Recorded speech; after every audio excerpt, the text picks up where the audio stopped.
Selamat pagi para pemirsa dan sobat Alsinta TV-ku yang ada di rumah. Kembali lagi di acara kesayangan kita di Dokterku bersama saya, Dr. Alvin Saputra.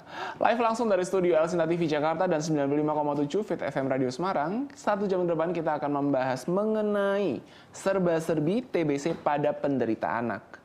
Nah, nanti para pemirsa apabila memiliki pertanyaan terkait masalah TBC pada anak, penyakit paru pada anak, nanti bisa mengajukan pertanyaannya melalui telepon di telepon interaktif kami di 021 2520 666 atau bisa mengajukan pertanyaannya di email di dokterkualsinta@yahoo.co.id dengan format nama, spasi alamat, spasi usia, dan spasi pertanyaannya.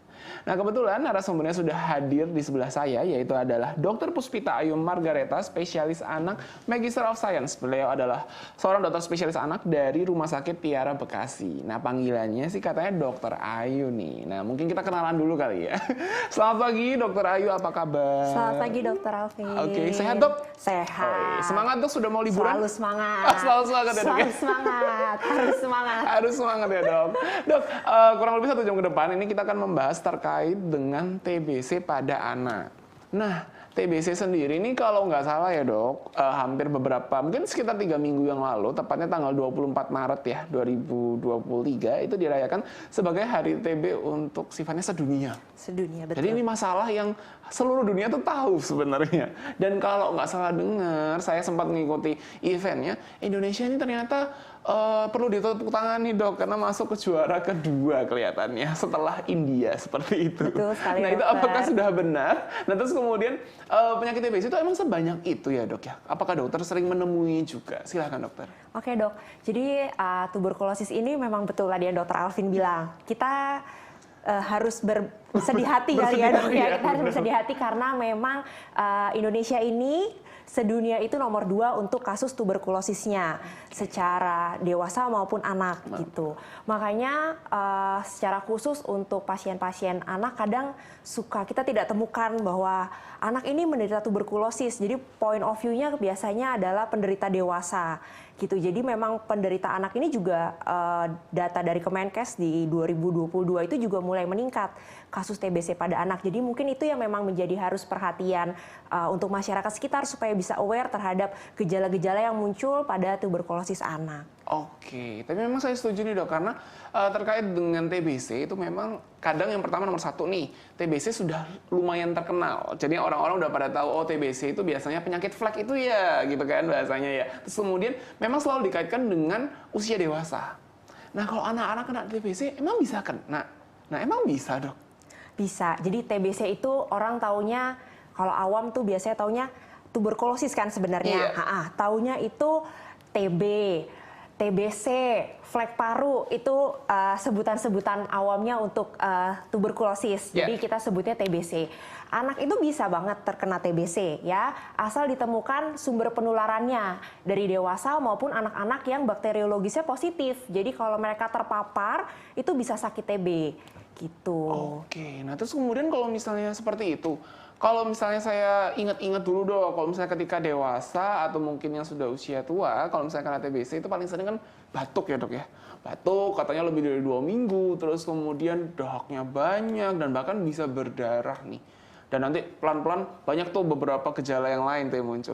Kalau pada anak-anak nih, dokter spesialis anak, biasanya apakah penyakit pada anak untuk TBC itu sendiri gejalanya itu sebenarnya hampir sama dengan dewasa dok? Atau sebenarnya wah itu beda, maksudnya itu berbeda nih, gini cara membedakannya, atau seperti apa dok? Kalau untuk gejala TBC pada anak itu kita lihat misalnya yang pertama, tadi kan dibilang tuh batuk lebih dari 2 minggu. Nah itu sama, kalau pada anak itu gejala batuk lebih dari 2 minggu yang sudah diobati secara optimal, kok batuknya nggak membaik-membaik. Nah itu perlu dipikirkan ke arah TBC paru. Udah diobatin ke dokter, berobat antibiotik segala macam, kok nggak membaik-membaik. Kita pikirkan ke arah TBC paru. Kemudian gejala yang kedua selain demam lama itu selain batuk lama adalah demam lama. Jadi demamnya lebih dari 2 minggu. Udah dicari bukan penyakit yang lain, misalnya bukan demam berdarah, bukan malaria, bukan infeksi saluran kencing, udah diobatin demamnya nggak sembuh-sembuh juga. Kemudian yang ketiga anaknya tampaknya kok lesu, nggak aktif gitu. Kalau anak kecil kan umumnya dia akan lari sana, lari sini. Ya, dok, iya betul sekali, dia akan pecicilan. Tapi ini anaknya kok lesu, nggak aktif. Nah itu juga. Kemudian yang terakhir, ini mungkin orang tua nih ngeh nih, dok berat badan anak saya kok nggak naik-naik ya dok? dok tiap bulan kok berat badannya malah turun, kan harusnya berat badannya naik tuh. Rajin kok dok, dikontrol berat badannya naik, ngikutin grafik. Tapi ini anak saya kok berat badannya nggak naik-naik atau cenderung turun. Udah 2 bulan nih dok, udah makannya udah bagus dok, nutrisinya udah sesuai, kuantitas kualitasnya udah bagus dok, tapi nggak sesuai juga. Nah, kalau ada gejala salah satu dari 4 yang tadi saya bilang itu, kita harus pikirkan ke arah TBC paru. Oke, jadi memang kalau sudah para pemirsa kalau udah memiliki anak ya atau mungkin kerabat atau tetangganya ada anak-anak nih, wah yang pertama tadi ya demam ya dok ya, Demam, terus betul. kemudian demam yang lama, terus kemudian batuk yang lama juga, intinya sudah diobati seharusnya dalam seminggu 2 minggu biasanya sudah jauh ada kebaikan sudah ya. membaik kok, ini Sudah nggak membaik, kok, nggak nggak membaik. membaik itu Iya, permasalahannya itu. Terus kemudian ada mungkin gejala seperti lemah letih lesu seperti itu, dan yang terakhir berat badannya menurun. Nah mungkin yang membawa anaknya ke posyandu, ini kok berat badannya kok nggak bertambah malah nyusut. Wah ini pertanda, satu pertanda ya tidak TBC saja, tapi bisa ke beberapa Harus penyakit ya. Cuman ya, kalau berat badan betul. tidak bertambah itu agak aneh, apalagi makannya sesuai ya dok. Sesuai, dan itu Harusnya- kalorinya kok udah pas nih, tapi berat badannya tetap nggak naik juga. Wah, itu udah menjadi sebuah warning sign nih. Mungkin mengarah ke TBC pada anak. Nah dok, terkait dengan TBC paru, kalau misalnya kita membahas spesifiknya TB paru pada anak. Nah anak ini sendiri kan biasanya dibagi nih dok. Ada bayi di bawah 2 tahun, bayi di bawah 5 tahun, terus kemudian nanti ada yang di atas 5 tahun, anak SD sampai usia remaja seperti itu. Nah, kalau paling seringnya nih dokter sebagai dokter spesialis anak bisa menemui, wah TBC ini lebih sering mungkin ke bayi yang balita nih, mungkin karena mereka belum bisa bertingkah laku sebagai seorang anak-anak yang mungkin, oh kalau batuk ditutup atau seperti apa, itu gimana dok kalau misalnya pada anak-anak? Ya kalau pada anak-anak memang dari data-data yang ada ya dok, untuk persentase kasus paling tinggi itu memang di balita. Oke. Jadi di bawah 5 tahun. Jadi kalau di bawah 5 tahun itu sistem imunnya atau kekebalan tubuhnya masih belum terlalu baik. Makanya dia akan lebih rentan terkena infeksi TB yang nanti lama-lama dia akan resiko untuk terjadinya sakit TB. Oke, jadi memang kalau misalnya di bawah usia 5 tahun, terus kemudian mungkin ya nomor 1, ayo imunisasinya udah lengkap apa belum gitu ya dok ya? Betul sekali. Kalau dokter spesialis anak Anak kan cari imunisasi udah lengkap atau belum? Imunisasi udah lengkap atau belum? Nutrisinya sudah cukup atau belum? Iya. Nah itu pasti selalu menjadi, dokter akan menjadi polisinya ya, menanyakan kepada bapak dan ibu dari anak-anaknya bahwa kalau misalnya itu sudah tercukupi, harapannya kemungkinan untuk mendapatkan TB itu sangat-sangat kecil ya dok ya. Iya, betul Tapi sekali. kadang-kadang mungkin dengan keadaan sosioekonomi yang mungkin rendah, terus kemudian edukasi yang dimiliki dari mungkin para keluarga dan kerabat terdekat daripada anak tersebut, itu bisa menjadi salah satu dampak terbesar dari anak atau bayi di bawah usia 5 tahun, itu memiliki faktor resiko terbesar ya dok ya, Ya. untuk mendapatkan kuman si TBC itu. Nah dok, kalau misalnya kita mengambil lagi ke arah gejala tadi kan sudah membahas mengenai TB paru nih, mulai dari demam, batuk, terus kemudian lemah letih lesu, dan sampai pada berat badan yang menyusut seperti itu. Nah, kemudian kalau misalnya anak itu mengarah ke TBC nih dok, kira-kira tuh bakal diapain sih sama dokter spesialis anak gitu? Datang pasiennya nih, Iya, bener. datang dok keluhannya yang tadi nih dok, kok saya dengar bisa-bisa ngarah ke arah TBC gitu ya. Sebenarnya kalau ada satu gejala dari tadi yang tadi udah dibilang ya, kalau misalnya sudah diobati dengan optimal masih ada gejala tersebut, yang pertama itu kita lakukan sebenarnya adalah pemeriksaan lendir. Mungkin ini masih jarang dilakukan pada pasien anak, tapi memang seharusnya pasien anak untuk screening TBC itu pertama dilakukan adalah pemeriksaan lendir. Tapi susah dok kalau pasien anak diperiksa lendirnya. Batuk-batuk. Kalau di bawah bayinya 5 nggak tahun ngerti ya udah dok ya? batuk-batuk juga Bener. suka masih susah gitu ya dok. Bener. Nah itu ada namanya induksi sputum. Jadi kita uap dulu anaknya, kemudian nanti memang lendirnya sedikit disedot untuk mendapatkan si lendirnya itu untuk kita periksa lendir. Kecuali memang anaknya sudah dewasa, nah Siap. itu sudah bisa membatukkan sendiri. Karena dengan pemeriksaan lendir itu kenapa sepenting itu pemeriksaan lendir? Dari pemeriksaan lendir kita bisa tahu anak ini BTA-nya atau bakterinya ada atau enggak si kuman TB-nya di lendirnya. Kemudian dia yang kira-kira bakal mempan nggak ya kita obati dengan obat-obat TBC, atau dia justru yang kebal terhadap obat TBC, itu dari pemeriksaan lendir.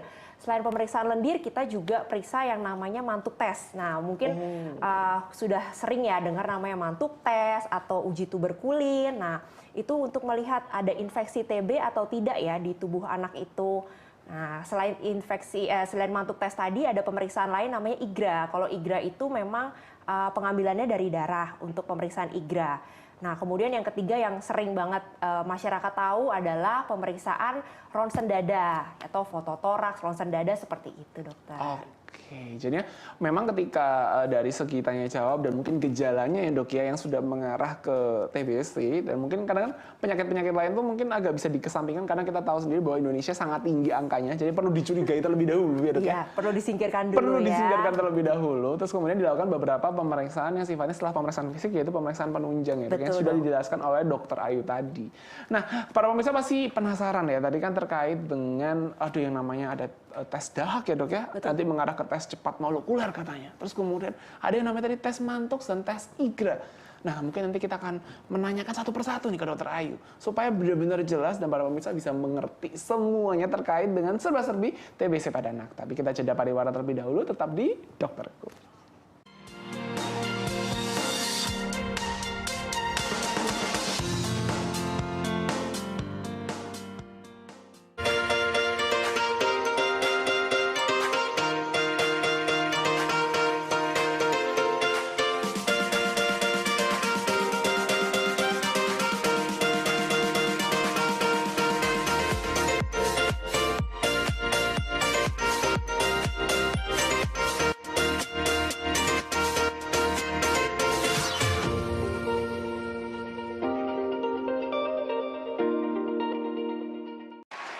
Jacklot Ramadan Tour 2023 akan mengunjungi 13 kota di Indonesia. Berikut adalah daftar kotanya: Jakarta, Bekasi, Malang, Tangerang, dan Samarinda. Menghadirkan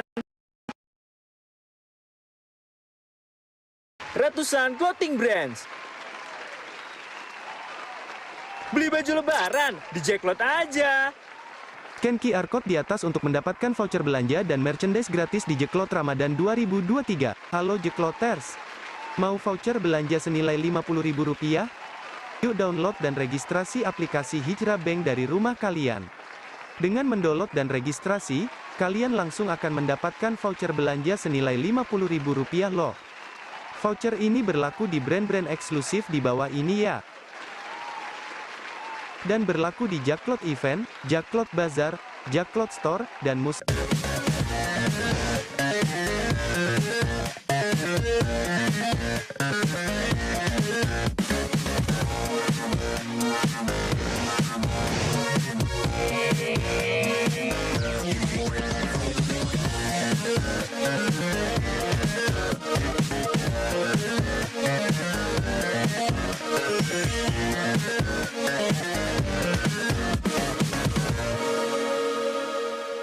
Mam, Lebaran sudah dekat.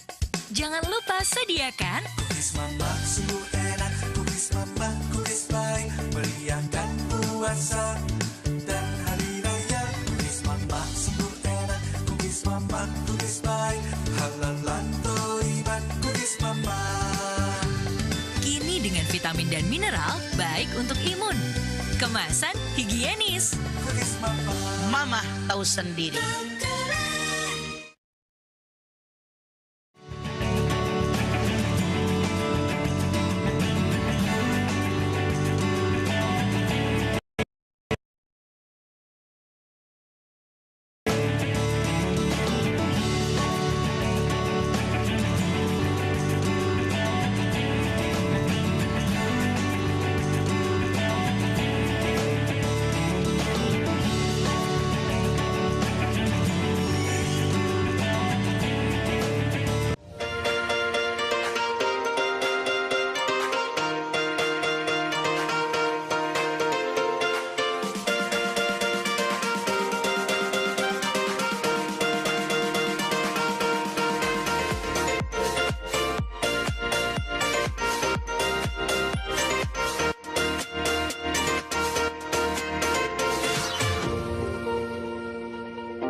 Tahu nggak sih, kesehatan adalah aspek kehidupan yang penting banget.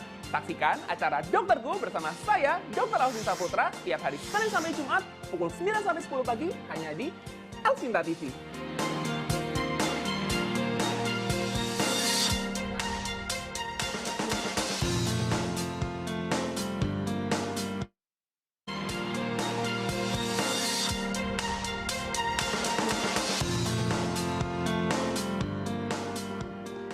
Kembali lagi di acara kesayangan kita di Dokterku bersama saya Dr. Alvin Saputra yang masih membahas terkait dengan serba-serbi TBC pada anak.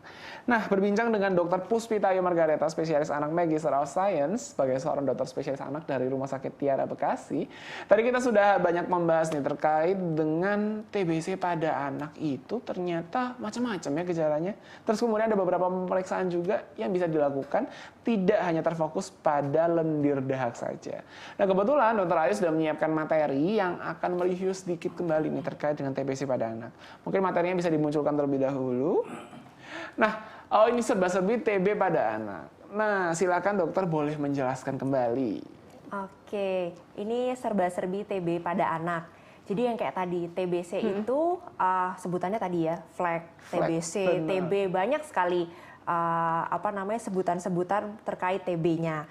Nah, penularannya itu harus ada sumber penularannya. Nah, itu apa dok? Saya agak lupa nih. Oke, sumber penularannya orang dewasa yang terdiagnosis TB dalam terapi. Ini buat Ramadan kali gini.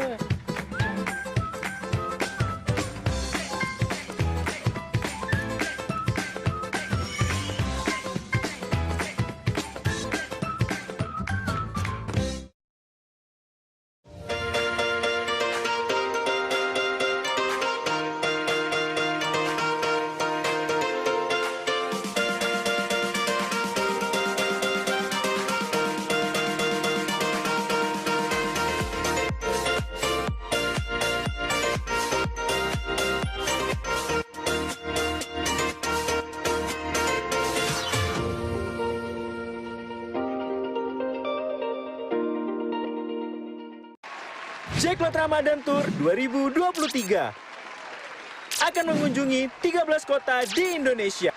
Berikut adalah daftar kotanya: Jakarta, Bekasi, Malang, Tangerang, dan Samarinda.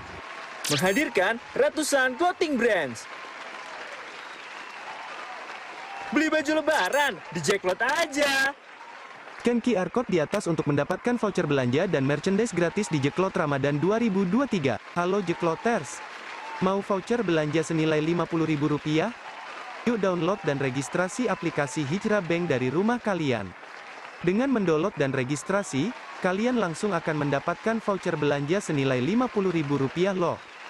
Voucher ini berlaku di brand-brand eksklusif di bawah ini ya. Dan berlaku di Jacklot Event, Jacklot Bazar, Jacklot Store, dan Muslim Market Indonesia. Scan QR Code ini ya. Maksimalkan kebutuhan nutrisi Anda dan keluarga dengan Saponiek. Dengan Korean Red Ginseng Extra Powder, multivitamin, dan mineral, mampu menjaga kesehatan keluarga dan bermanfaat untuk segala usia. Untuk orang tua, dapat memperkuat tulang sehingga mencegah osteoporosis, serta mencegah penyakit Alzheimer. Untuk anak dan remaja, meningkatkan tumbuh kembang dan kecerdasan otak. Saponieks diproses dengan teknologi super canggih dari pabrik Daedong Korea Ginseng dan telah diakui sebagai produk red ginseng terbaik di Korea. Saponieks, investasi terbaik untuk kesehatan Anda dan keluarga. Bulagan, forever young and healthy.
Kembali lagi di acara kesayangan kita di Dokterku bersama saya, Dr. Alvin Saputra yang masih membahas nih terkait dengan serba-serbi TBC pada anak.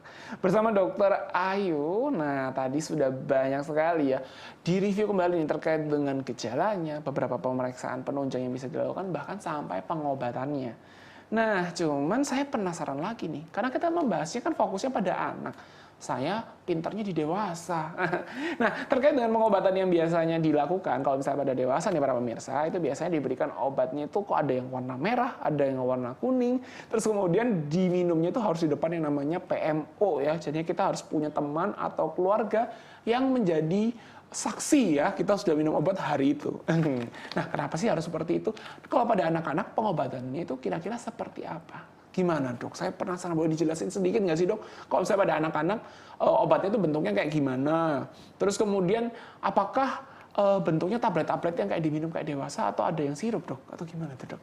Kalau untuk pengobatan TB pada anak itu ada juga seperti dewasa yang biasa dikenal FDC itu. Jadi nanti FDC kita sesuaikan dengan berat badan anak ini.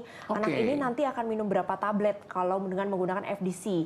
FDC itu campuran obat. Jadi obatnya udah dicampur. Misalnya yang 2 bulan pertama dia minumnya rifampicin, isoniazid, kemudian pyrazinamide ya nanti dia sudah dalam satu bentuk si FDC tersebut. Tapi bisa juga diberikan secara terpisah, rifampicin sendiri, kemudian isoniazid sendiri, pyrazinamide sendiri.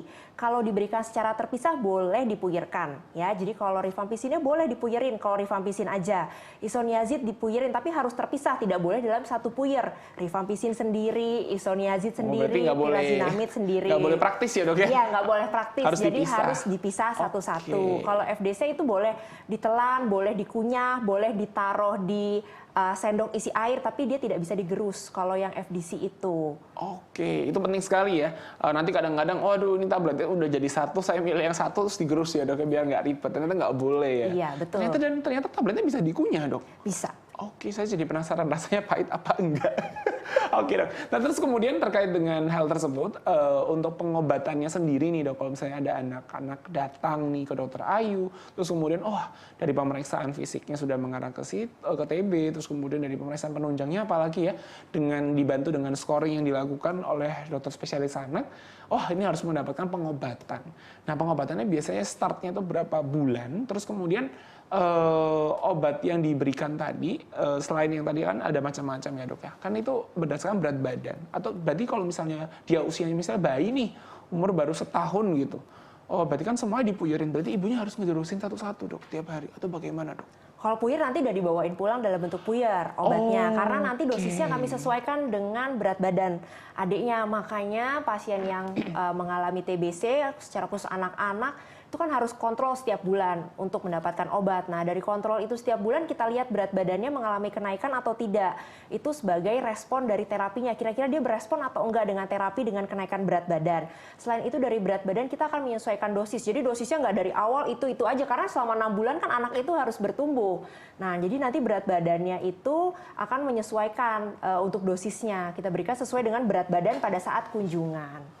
Oke, jadi memang penting sekali ya. Jadi walaupun sudah terkena penyakit dan mendapatkan obat, biasanya kan kalau dewasa nih habis diminum obatnya 2 minggu sampai 1 bulan, wah dok, semuanya udah hilang nih gejalanya, langsung di stop, bahaya itu langsung itu nggak boleh gitu ya. Dokter spesialisnya langsung kayak penat ya dok ya. Aduh kenapa di stop? Udah kenapa di stop nih ya? Nanti diperiksa lagi, waduh kok jadi resisten, ya, berbahaya betul sekali. Jadi penting sekali nih para pemirsa kalau misalnya sudah mendengar kata TB atau TBC dan memang ingat bahwa TB ini bisa disembuhkan asal dari peminuman obatnya harus tepat dan tuntas ya dok ya, wajib tuntas. Jadi kalau merasa anaknya sudah sehat, sudah pecicilan lagi ya dari awalnya yang lesu dok, semuanya berat badannya sudah jauh-jauh bertambah, jangan di stop, tetap harus diselesaikan ya dok ya. Ya, dia minimal tadi 6 bulan ya dok ya, tergantung. Tapi harus tetap diselesaikan selama 6 bulan. Tuh, menurut dokter Ayu juga harus tetap diselesaikan minimal itu 6 bulan, tergantung dari agreement atau persetujuan antara dokter dan pasien ketika mengawali ke pengobatan ya dok. Bahkan kalau dewasa ada kayak ini surat kerjasamanya dok, ada seperti MOU gitu ya, Ya, ada antara kartu obat dokter dan berobatnya. pasien. Oke. Oke. Nah dok, kalau misalnya pada anak-anak nih, biasanya kalau misalnya sudah mendapatkan pengobatan, kalau misalnya pada orang dewasa kan sering muncul tuh efek samping ya dok ya, yang kadang-kadang dikeluhkan banget nih, aduh dok ini gini, atau mungkin kayak keringgingan, atau mungkin kesemutan, terus kencingnya merah dan teman-temannya. Nah kalau misalnya pada anak-anak, mungkin pada balita kan mereka tidak terlalu bisa berkomunikasi dengan baik dok. Tapi biasanya paling sering yang dikeluhkan oleh bapak dan ibunya itu apa dok biasanya? Kalau untuk efek samping obat tetap dimonitor setiap bulannya. Jadi ketika anak itu kontrol setiap bulan, yang kita lihat selain berat badannya, efek samping obat dan kepatuhan minum obat. Kayak tadi Dr. Alvin bilang kan, kalau dewasa itu ada PMO. Kalau anak-anak PMO-nya orang tuanya, ibunya sebagai PMO-nya yang memastikan obat itu diminum sama anaknya. Jadi benar-benar harus selalu diminum untuk obat TB tersebut. Kemudian efek samping obatnya gimana dok? Kalau anak bayi susah ngelihatnya, dia mau ngomong juga belum jelas.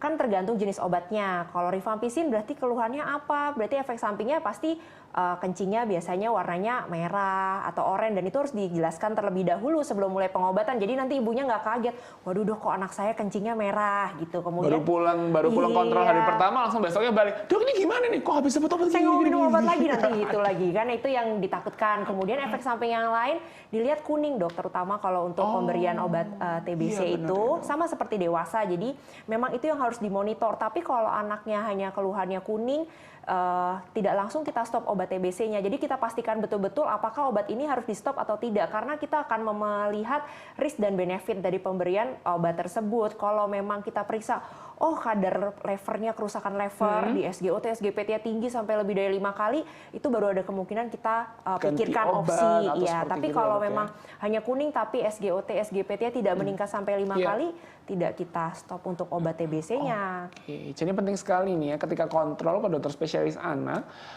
mungkin kalau dokter Ayu kan di Rumah Sakit Tiara Bekasi nih. Nah itu pada saat kontrol ternyata selain menanyakan atau terkait dengan follow up, oh obatnya sudah diminum atau belum, terus kemudian dilihat dari berat badannya dok ya, bisa dibilang sebagai salah satu target juga untuk meningkatkan berat badan tersebut dari segi nutrisi maupun kuman-kuman yang sudah terhempaskan harapannya ya, jadi bisa kembali aktif kembali.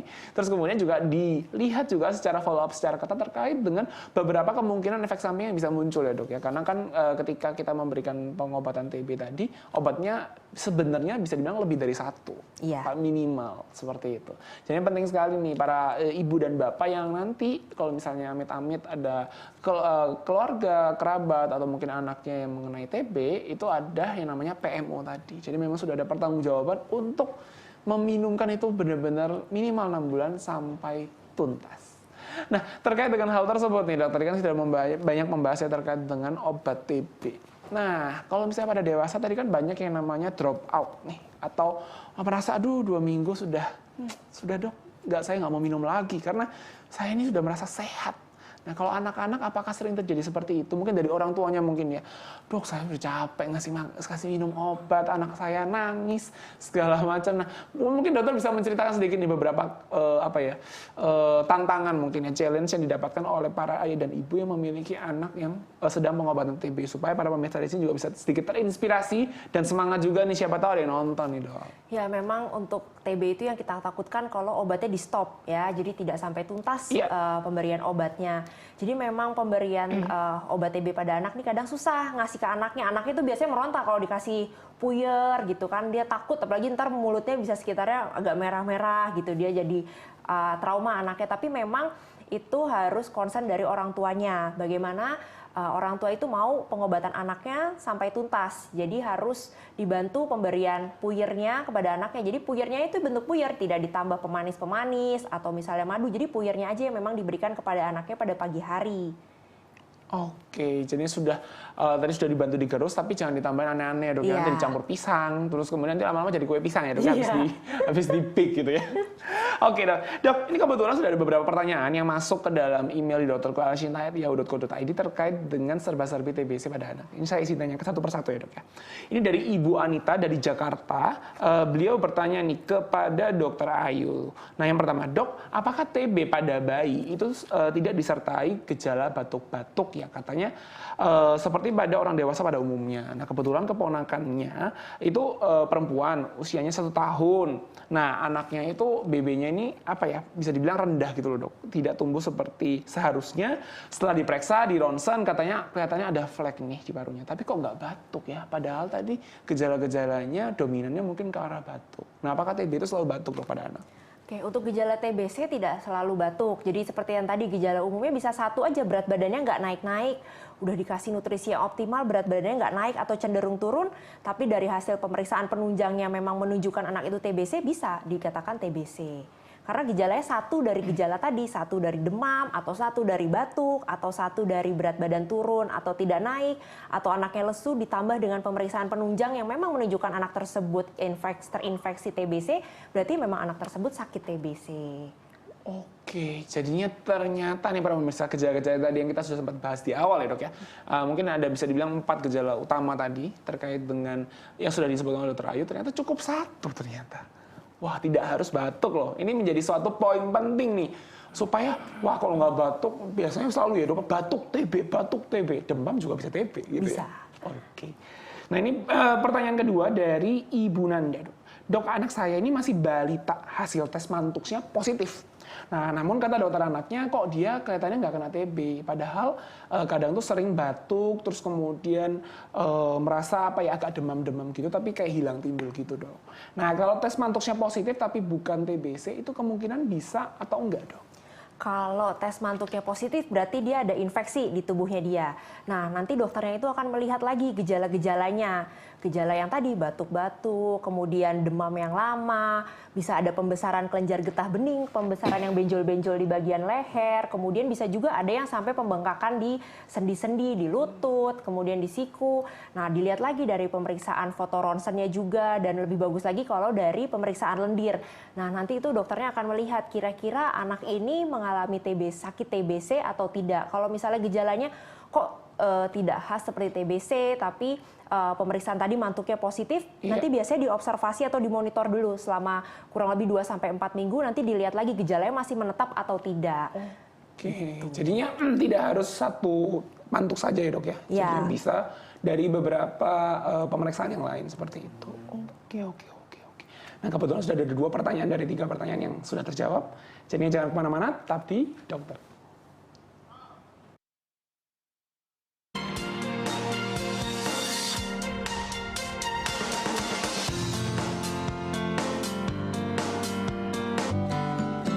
Kebetulan guru ngaji saya itu jualan bolu.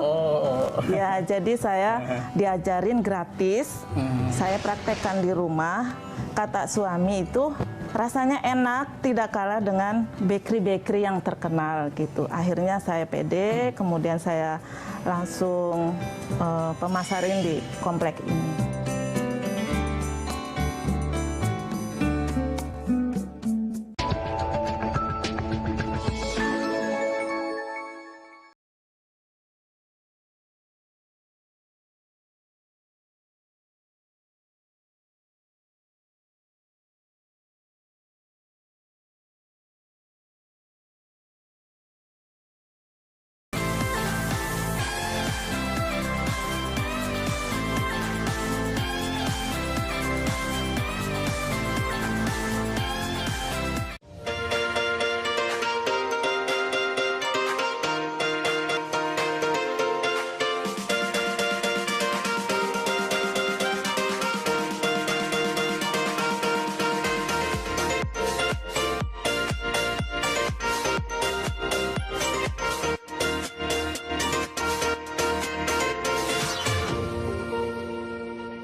Lebaran sudah dekat.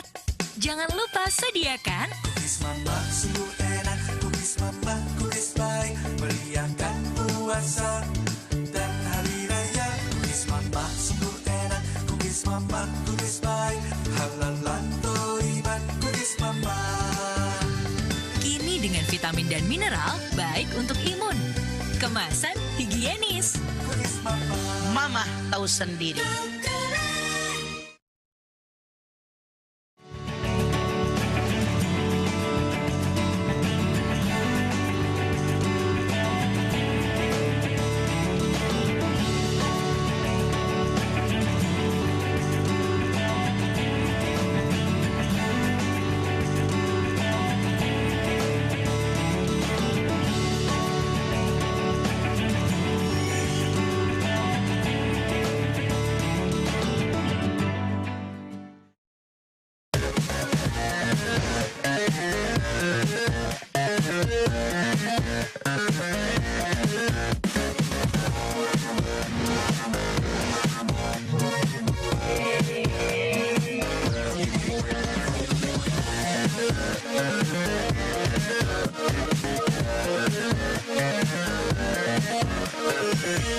Ya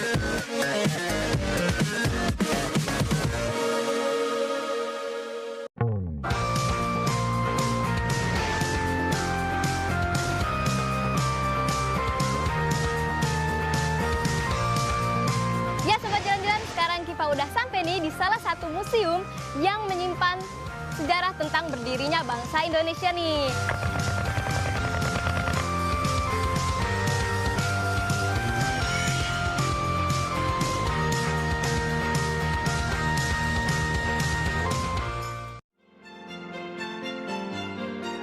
Tahu nggak sih, kesehatan adalah aspek kehidupan yang penting banget. Saksikan acara Dokterku bersama saya, Dr. Alvin Saputra, tiap hari Senin sampai Jumat, pukul 9 sampai 10 pagi, hanya di Elsinta TV.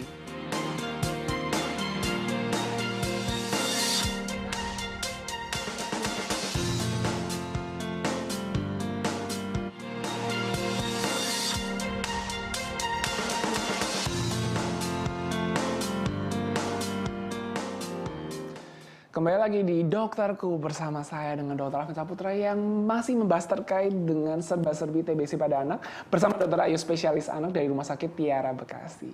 Nah tadi kita sudah menjawab 2 pertanyaan daripada pemirsa terkait dengan uji Mantoux yang ternyata dia positif, tapi kenapa kok tidak bisa dibilang TB? Tetap harus ditunjang lagi dengan beberapa pemeriksaan penunjang yang lain. Jangan lupa ada 4 ya dok kayak tadi ya. Mulai dari kemudian dahak tadi, terus kemudian tadi Mantoux juga bisa, kemudian ditambah yang di IGRA, dan yang terakhir adalah ronsen dada. Jadi semakin bisa yakin dengan beberapa second opinion dari pemeriksaan penunjang yang lain. Nah kebetulan ada satu pertanyaan lagi yang belum terjawab, yaitu adalah dari Ibu Sinta nih dok. Dokter, saya itu baru melahirkan anak pertama saya. Nah, usia bayi saat ini itu usianya sudah 2 bulan nih dok. Rencana dalam waktu dekat akan melaksanakan vaksinasi BCG. Ini kelihatannya ibunya sudah agak lupa ya, telat sedikit nah, gitu ya. Nah, apakah vaksin BCG ini bisa mencegah sebenarnya dok untuk TBC pada anak? Terus kemudian kira-kira kalau misalnya dok, saya ini ada liburan, terus kemudian anaknya sudah di BB udah usianya lebih dari 3 bulan. Kata dokter anaknya, ini harus diuji dulu sebelum dilakukan vaksinasi. Kok tambah ribet ya dok? Apakah itu benar atau tidak dok? Oke, jadi vaksinasi BCG itu memang optimalnya jika diberikan kurang dari 1 bulan usianya. Tapi kalau memang usia di atas 1 bulan belum diberikan, selama dia masih di bawah 3 bulan, boleh diberikan vaksinasi BCG langsung.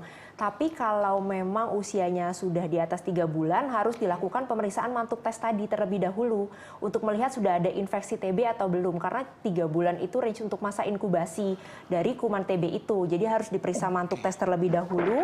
Jika memang mantuk tesnya 0 mm atau ya awalnya disebutnya negatif, itu bisa diberikan vaksinasi BCG. Dan vaksinasi BCG itu gunanya adalah untuk mencegah TB yang berat. Jadi dia memberikan kekebalan tubuhnya dia untuk melawan kuman TBC sehingga tidak terjadi kuman TB itu jadi TBC yang berat seperti tadi TBC selaput otak, kemudian TBC tulang atau TBC paru yang kerusakannya berat. Oke, jadi harapannya imunisasi BCG tetap itu udah bisa dibilang itu namanya imunisasi wajib ya.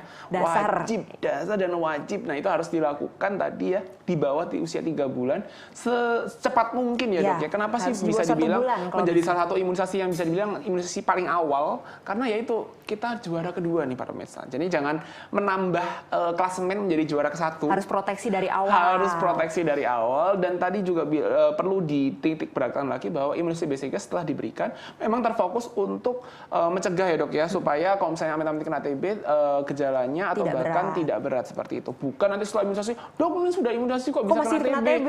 Lah ya gimana ini keluarga sekitarnya nggak pakai masker, mungkin yang kena tinggalnya juga untuk sinar mataharinya ventilasinya kurang juga bagus. Ventilasinya kurang bagus.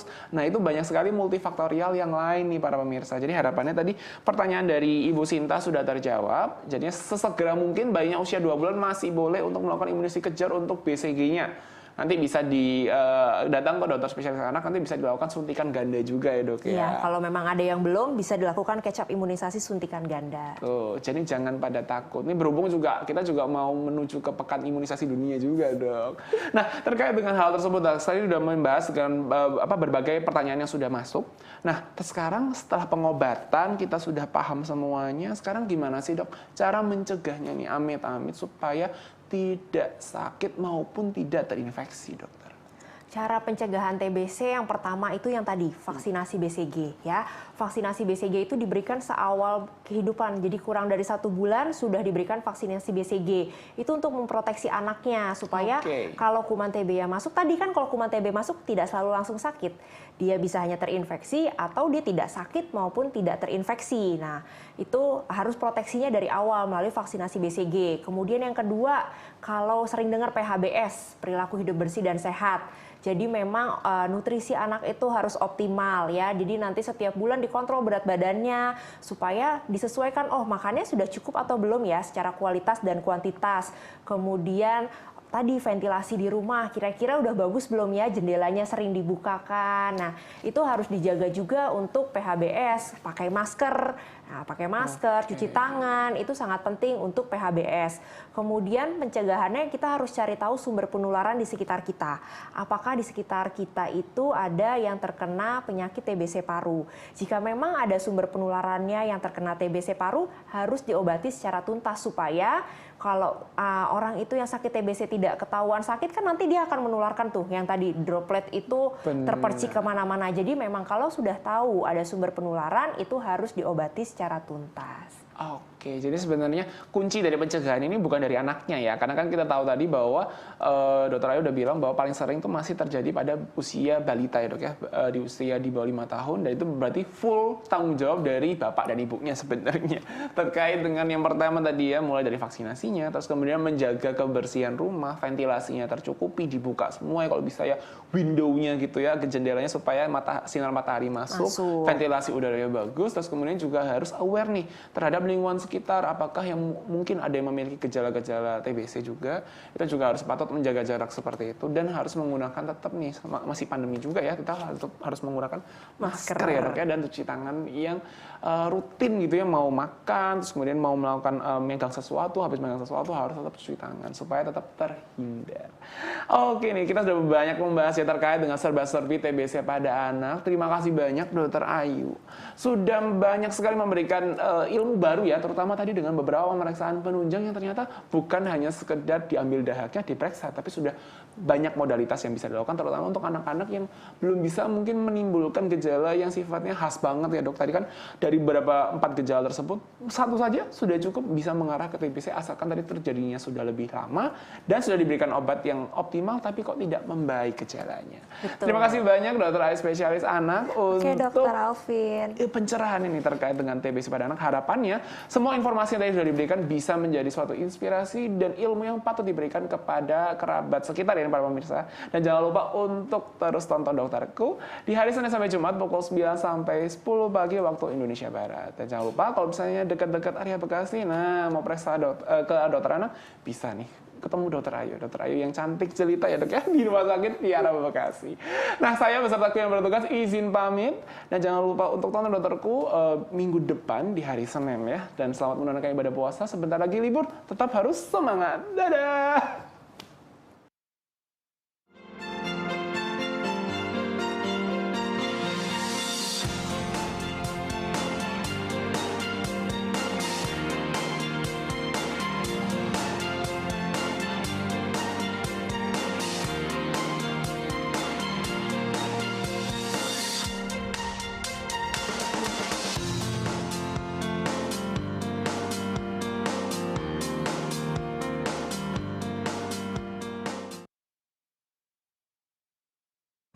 Di Sabtu siang ini. Oke, gampang ternyata buatnya.